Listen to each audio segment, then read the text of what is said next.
One he was always there. He never left. He never cheated. He never disappeared. And still, she felt completely alone. If this feels uncomfortably familiar, you're not broken. You're just finally listening. Before we go any further, subscribe to Hidden Angle Podcast, where we talk about the kind of pain that doesn't scream, the kind of grief that lives quietly, right next to love. He was always there.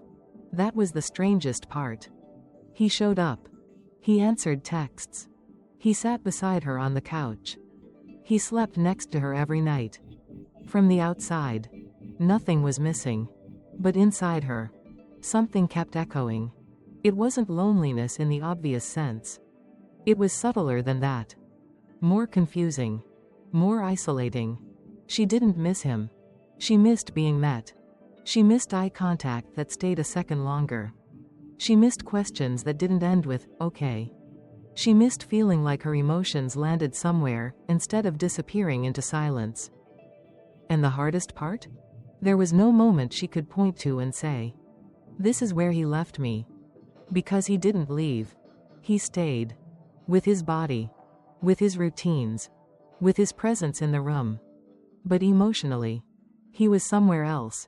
Not angry. Not cruel. Just unreachable. So she began doing what many people do. When abandonment has no obvious shape. She adjusted. She softened her needs. She stopped asking questions. That made the room go quiet. She told herself, this is just how love looks sometimes. He shows it differently. At least he's here. But something inside her knew the truth. Long before she could name it. Being there is not the same as being with someone. And abandonment doesn't always come with slammed doors or final goodbyes. Sometimes it comes quietly. In conversations that never deepen. In feelings that never get held. In love that exists without presence. To the quiet loneliness. It didn't sound like loneliness. There were no empty rooms. No unanswered calls. No dramatic nights spent crying alone. It was quieter than that. She felt it most in the small moments. When she finished a sentence. And waited. Just a little too long. For a response that never really came. He would nod. He would say, yeah. Sometimes he would even smile. But nothing moved between them. Loneliness like this doesn't announce itself. It settles in slowly. It disguises itself as peace. As normal. As, nothing's wrong. She sat next to him every evening. Their shoulders almost touching. Watching the same screen. Laughing at the same jokes. And yet, she felt like she was watching life. From behind glass. She stopped bringing up the things that mattered most to her. Not because they didn't matter anymore. But because they never seemed to land. When she spoke about her fears, the room stayed calm. Too calm. No curiosity. No follow-up questions. No emotional echo. And slowly, she learned something dangerous. That being emotionally alone can hurt more than being physically alone. Because physical absence is clear. It gives you permission to grieve. But this quiet loneliness, gave her nothing to hold on to. No proof. No betrayal. No reason she could explain. Without sounding ungrateful. So she stayed quiet. She told herself she was lucky. She told herself other people had it worse. She told herself this emptiness was just part of growing up. Part of being in a long relationship. Part of love. But at night, when the room went dark, and the space between them stayed unchanged, the loneliness grew louder. Not loud enough to scream. Just loud enough to keep her awake. It whispered questions she didn't want to answer yet. Why'd I feel unseen? By someone who looks at me every day? Why'd I feel unheard? By someone who hears every word? And why does leaving feel easier to imagine than asking for more? Free abandonment without leaving. This kind of abandonment is hard to explain. Because no one actually leaves. There is no suitcase by the door. No final argument. No moment you can replay and say, "That's when it ended." Everything keeps going. Morning routines. Shared calendars.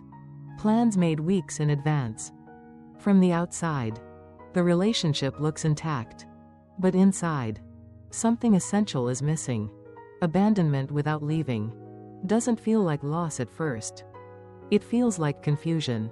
She kept asking herself if she was imagining it, if she was asking for too much, if this quiet distance was simply what adulthood looked like. After all, he was kind. He was reliable. He never walked away. So how could she feel abandoned? By someone who stayed? That question kept her silent. Because how do you explain being left behind when the person is still sitting next to you? He listened, but only to the surface of things. He responded, but never entered the conversation emotionally. When she reached for depth, he offered reassurance instead. And reassurance, when it replaces connection, can feel strangely empty. Over time, she learned to translate his absence into excuses. He's tired. He doesn't mean it. This is just how he is. But abandonment without leaving doesn't come from cruelty. It comes from avoidance, from emotions that were never learned, from vulnerability that feels unsafe, from a distance built long before she arrived. And that made it harder. Because there was no villain, no clear reason to go, only a growing sense that she was alone in the relationship. She wasn't asking for perfection. She wasn't asking to be saved. She was asking to be met. And slowly, painfully, she began to understand. Someone can stay and still not choose you emotionally. Someone can love you and still be unable to show up. And abandonment doesn't always happen when someone leaves. Sometimes, it happens when they never really arrive. 4. Emotional unavailability. Emotional unavailability doesn't look like rejection. It looks like politeness, like calm answers, like conversations that end before they ever begin. He wasn't cold. He wasn't dismissive. He just stayed on the surface of everything. When she shared something vulnerable, he responded with logic, with reassurance, with solutions.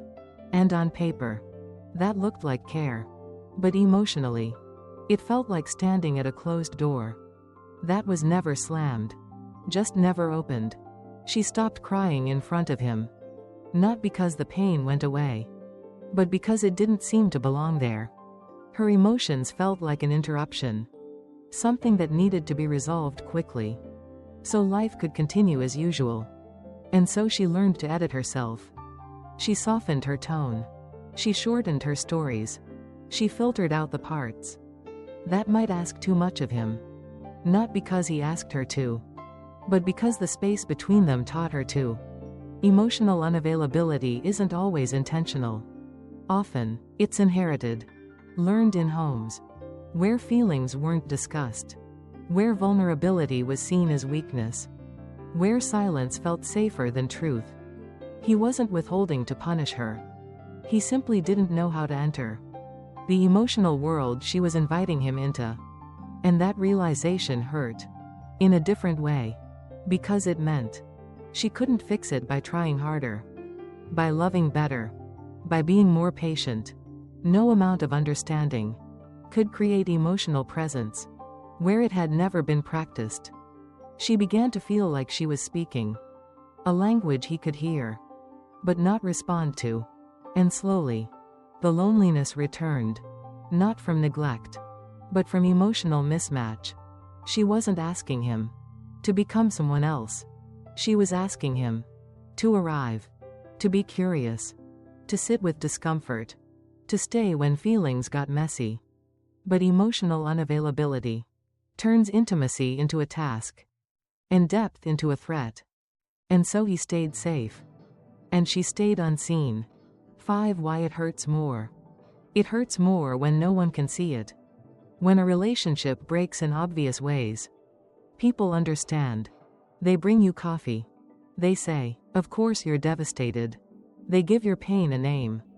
But when the person is still there, still posting photos with you, still holding your hand in public, still saying, "Love you," before bed, your grief becomes invisible. And invisible grief is heavy. Because you don't just miss someone. You miss something that never fully existed. You miss the version of love you kept reaching for, but never touched. And the world keeps telling you to be grateful. At least he's faithful. At least he comes home. At least he doesn't yell. So you start questioning your own needs. You start wondering if you're dramatic, if you're too sensitive, if you're asking for a kind of intimacy that only exists in movies. But the body doesn't lie. The body keeps score. Even when the mind tries to justify. Her chest would tighten when she walked into the room and felt him mentally elsewhere. Her stomach would drop when she shared something real and got a calm, "That's tough." Like she was a headline, not a person. That's why it hurts more. Because it's not a clean wound. It's a slow erosion. 1,000 small moments where her heart leaned forward and found nothing leaning back. And every time she tried to name it, she felt guilty. How do you complain when the person isn't doing anything wrong? How do you mourn when nothing has officially been lost? So she carried it alone. She smiled at dinners. She laughed at jokes. She played her role. But inside, she was grieving. Not the end of love, but the absence of emotional presence. And the cruelest part is this. When someone leaves, you can stop hoping. But when someone stays while staying distant, hope keeps restarting. A good day would come. A moment of softness. A rare question. A brief warmth. And her heart would say, "See, it's coming. We're getting there." Then it would disappear again. And she would fall back into the same quiet emptiness. That cycle. Hope, relief, disappearance, self-doubt is exhausting. It makes you feel unstable. For wanting something simple.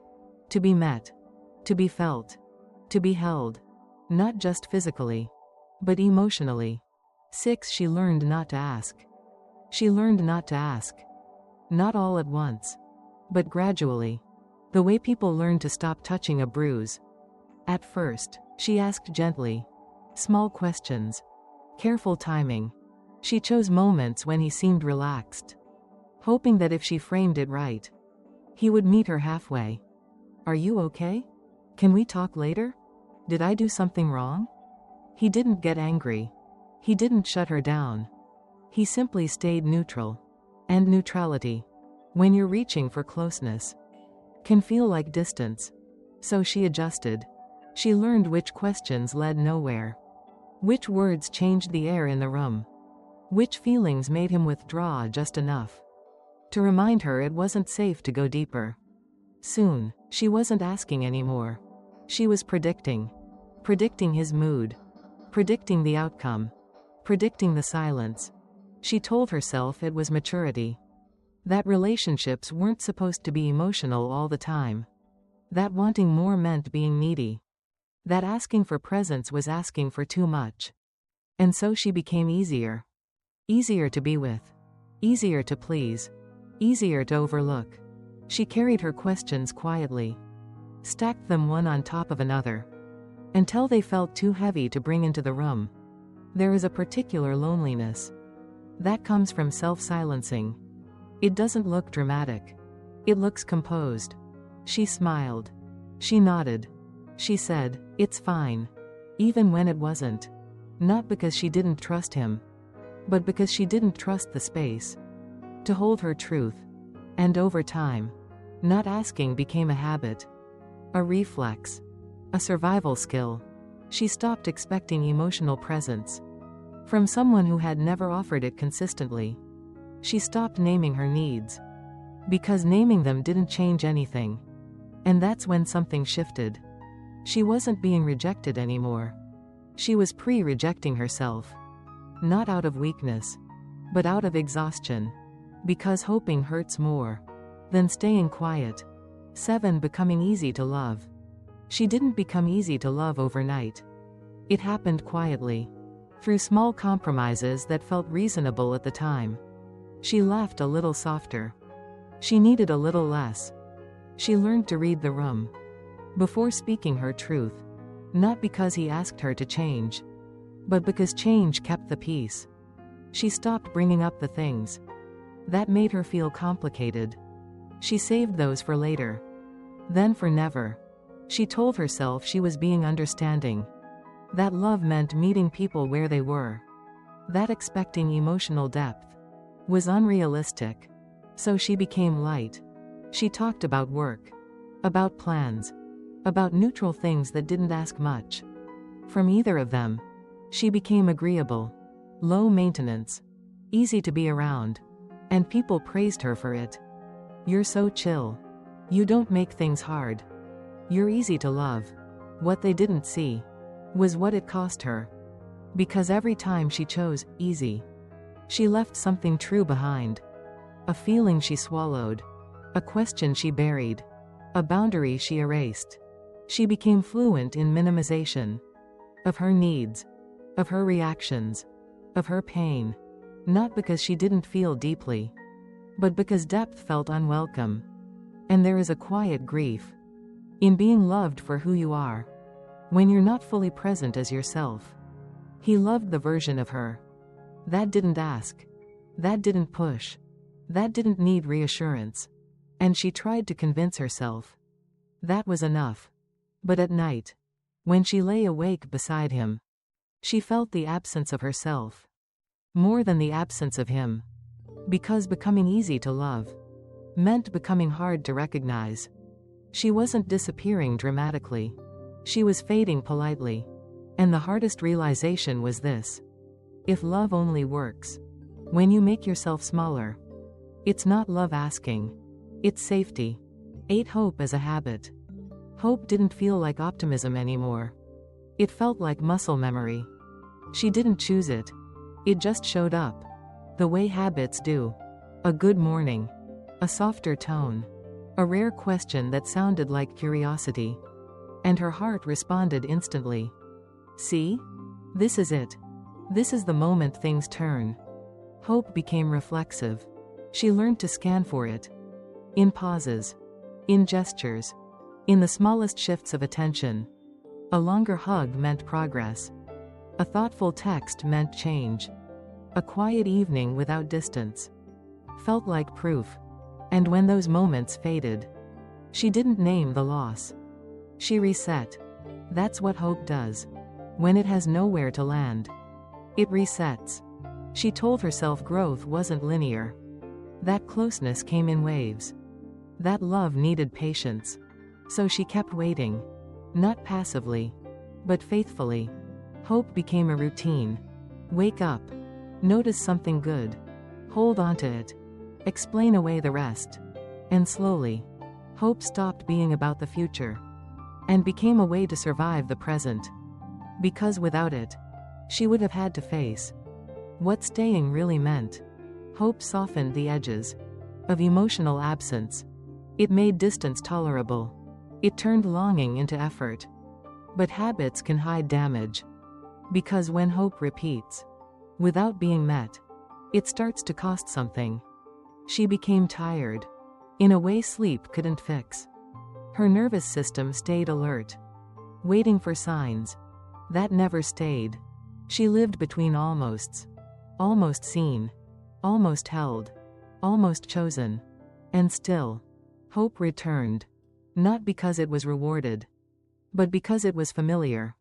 Letting go of hope felt more frightening than holding on to disappointment.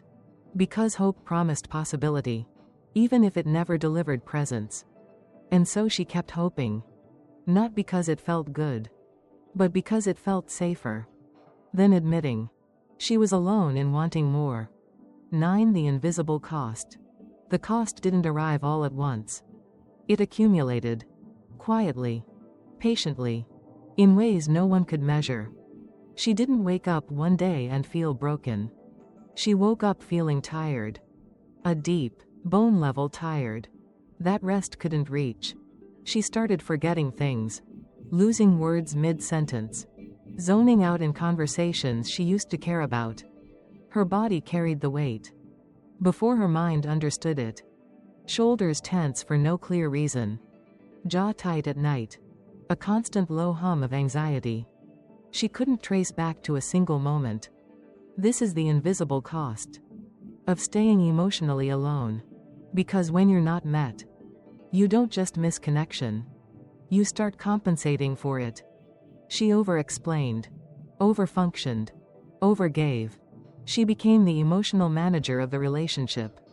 Tracking moods, smoothing tension, anticipating needs before they were spoken. Not because she wanted control, but because someone had to hold the emotional thread. And slowly, she stopped asking herself what she needed. Her inner world became background noise. Something to be dealt with later. Something less urgent than keeping things calm. That's how the cost hides. It doesn't scream. It drains. She smiled through it. Performed stability. Told herself she was fine. But inside, there was a quiet depletion. Joy dulled. Curiosity faded. Her sense of self narrowed to whatever fit without friction. The most painful part was how normal it all felt. No crisis. No explosion. Just a steady erosion of energy, identity, and aliveness. And because nothing was wrong, she had no permission to stop. No reason to rest. No justification to choose herself. That's the invisible cost. When emotional absence slowly convinces you that your exhaustion is personal failure. Not the price of carrying a connection alone. 10. Loving alone. Loving alone doesn't feel like loneliness at first. It feels like effort. Like being the one who remembers. The one who checks in. The one who notices when something shifts. And tries to fix it quietly. She became the keeper of the connection. She held the emotional thread. Pulled it forward when it slackened. Tied it back together when it frayed. She listened deeply. Asked questions. Made space. And when there was silence, she filled it. Not because she wanted control, but because love, to her, meant staying engaged. But over time, she realized something painful. She wasn't loving with him. She was loving for him. She carried the warmth, the curiosity, the emotional labor, while he received it. And because he didn't refuse it, it took her a long time to see that he also didn't reciprocate it. Loving alone means celebrating small returns, as if they were equal exchange. A rare moment of softness felt like progress. A brief question felt like intimacy. She learned to stretch crumbs into meals. She told herself, this is just how he loves. He shows up in other ways. Not everyone is expressive. And those things might have been true. But love isn't measured only by intention. It's measured by presence. And presence can't be carried by one person indefinitely. Loving alone slowly shifts your posture. You lean forward constantly. You reach before you're reached. You offer before you're asked. And eventually, your arms get tired. Not in a dramatic way. In a quiet, enduring way. She began to feel the imbalance in her body. A heaviness in her chest. After every conversation. A drop in energy. After every attempt to connect. Because when love isn't mirrored, the nervous system notices. And still, she stayed. Because leaving would have meant admitting that all that effort had been one-sided. And that truth felt heavier than the loneliness itself. 11. When presence isn't safety. She used to believe that presence meant safety. That if someone stayed, if they came home, if they slept beside you at night, you were protected from loss. But slowly, she learned otherwise. Because his presence didn't calm her nervous system. It activated it. She felt most anxious when he was near. Not because of what he did, but because of what never arrived. She learned to monitor herself. Her tone. Her timing. Her emotions. She learned to scan his face for cues, to sense when the space was open, and when it wasn't. And that constant scanning became exhausting. Safety isn't just about someone being there. It's about being able to rest. And she couldn't rest. She couldn't bring her full feelings into the room without bracing for distance. She couldn't speak freely without calculating the cost. So even in his arms, her body stayed alert, muscles tight, breath shallow, heart always a step ahead. That's when she realized something unsettling. Presence without emotional availability doesn't feel like security. It feels like uncertainty. Because you never know if the moment will hold you or let you fall through it. She began to feel safer alone than together. Not because she wanted distance, but because solitude didn't require performance. Alone, she didn't have to manage anyone else's comfort. She didn't have to minimize her truth. She didn't have to prepare for silence. And that realization hurt.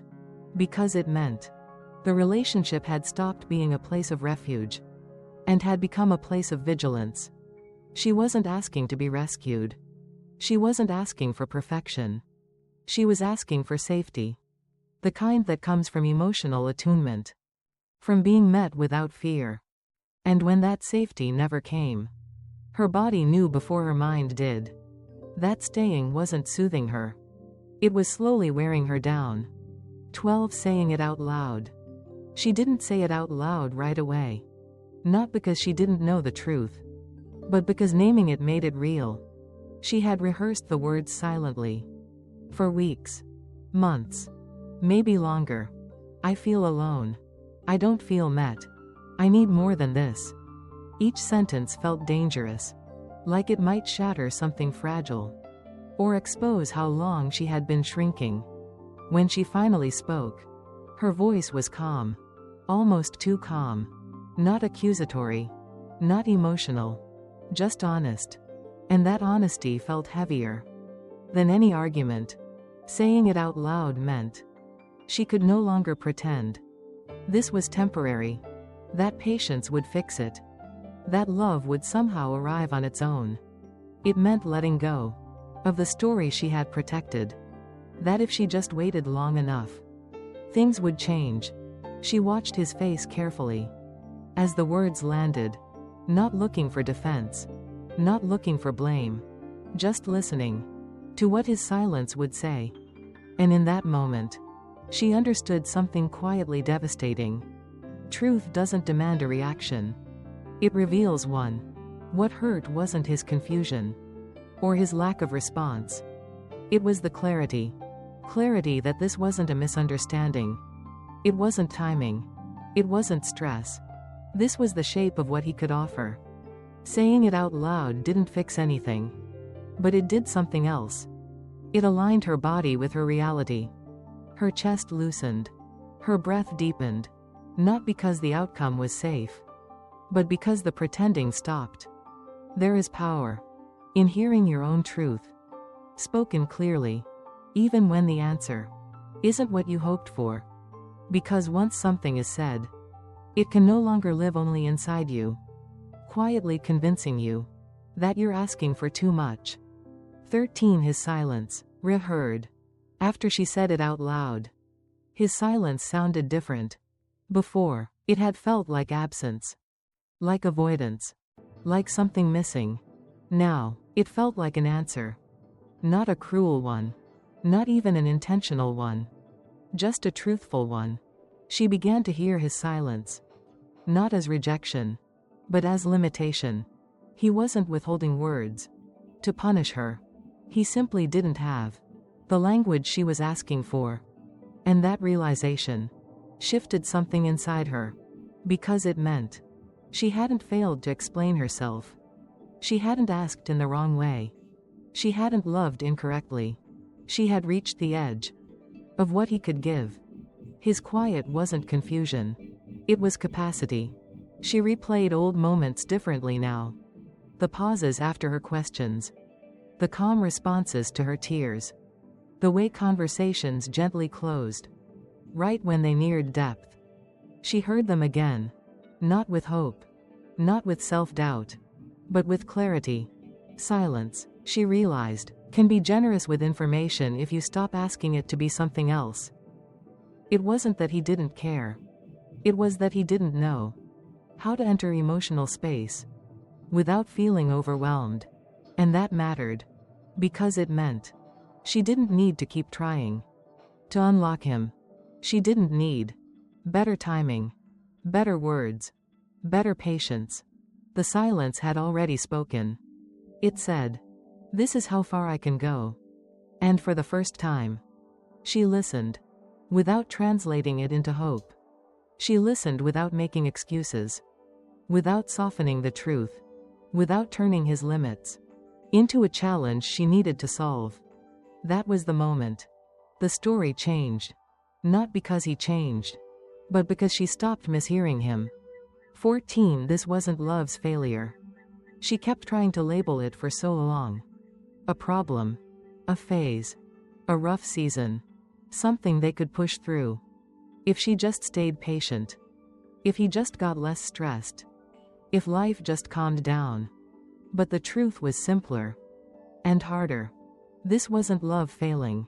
This was love mismatched. Two people could care. And still not connect the way they needed. Two people could stay. And still not meet. And that didn't make either of them evil. It didn't even make either of them wrong. It just meant the kind of love she required was not the kind of love he could consistently give.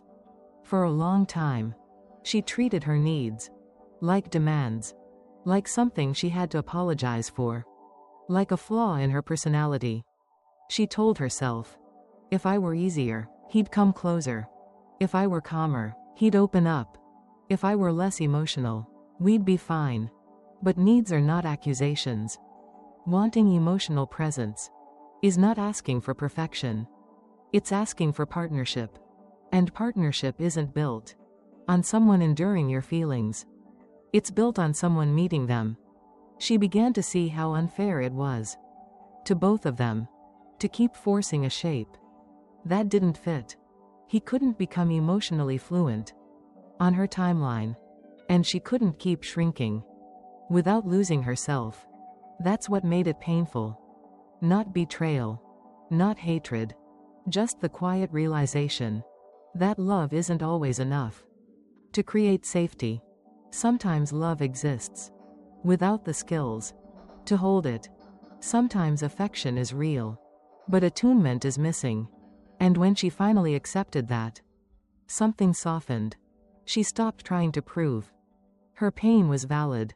She stopped trying to win emotional presence with effort. She simply allowed the truth to be what it was. This wasn't love's failure. It was love's limit.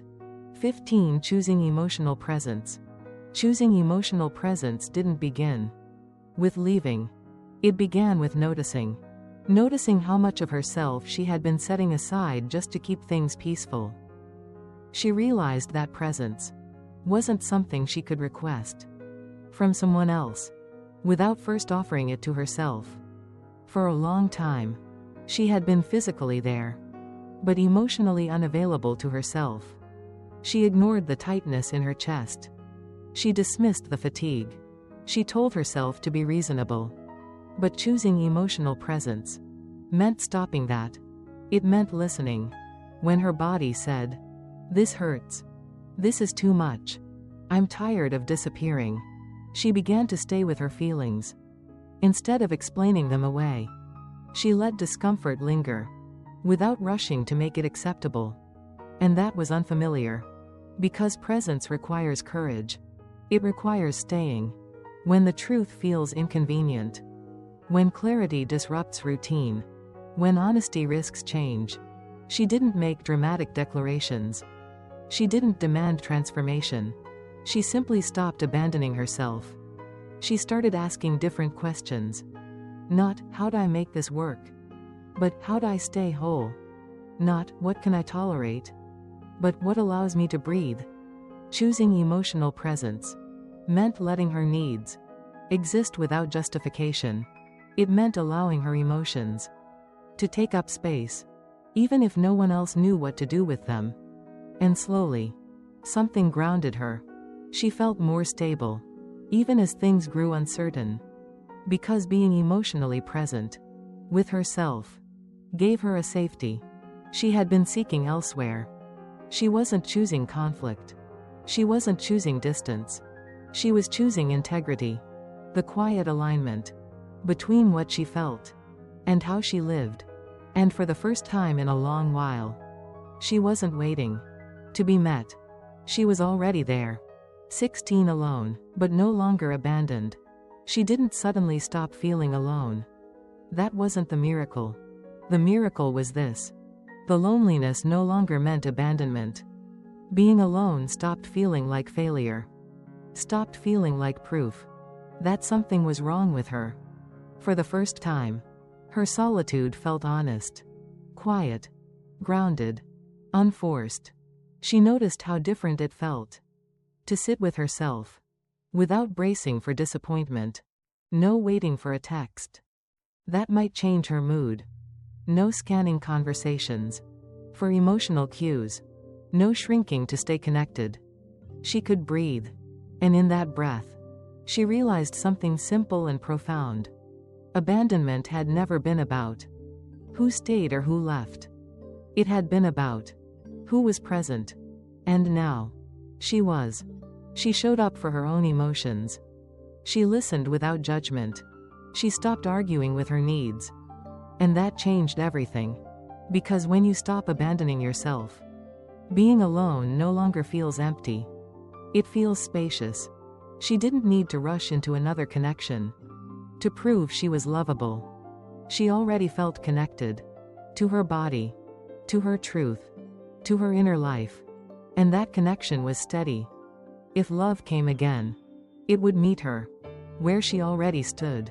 Not smaller, not quieter, not easier, but whole. And if you're listening to this, and something inside you feels seen, you're not imagining it. You're not too much. You're not asking for the impossible. You're asking for presence.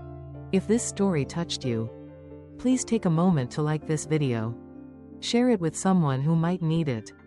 And leave a comment. Your words matter more than you think. And don't forget to subscribe to Hidden Angle Podcast, where we explore the quiet truths we were never taught how to say out loud. You're not alone anymore. Not here. Not with yourself.